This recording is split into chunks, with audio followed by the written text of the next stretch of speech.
Friends, இப்போ நான் cut பண்ணிட்டேன். கட் பண்ணின பீசஸ் காட்டுறேன். இங்கே பாருங்கள். இது வந்து பேக் சைடு பீசஸ், இது வந்து ஃப்ரண்ட் பீசஸ், இது வந்து கை, இது வந்து பட்டி. பட்டி மட்டும் நமக்கு இந்த சைடு 3 பட்டி வேணும்.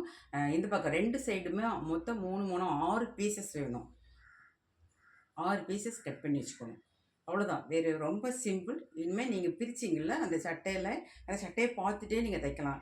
எந்த சைடு மடித்து தைக்கணும், எந்த சைடு பேக் சைடு இதில் தைக்கணும் அப்படிங்கிறது ரொம்ப ஈஸி.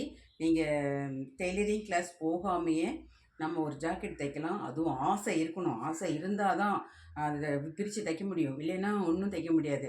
அதனால் நீங்கள் கண்டிப்பாக கட் பண்ணுறது சொல்லிவிட்டேன். கட் பண்ணிவிட்டு நீங்கள் தைக்க ஆரம்பிக்கலாம். நான் உங்களுக்கு தைக்கிற மாதிரி ஒரு வீடியோஸ் நான் போடுறேன். பாய்.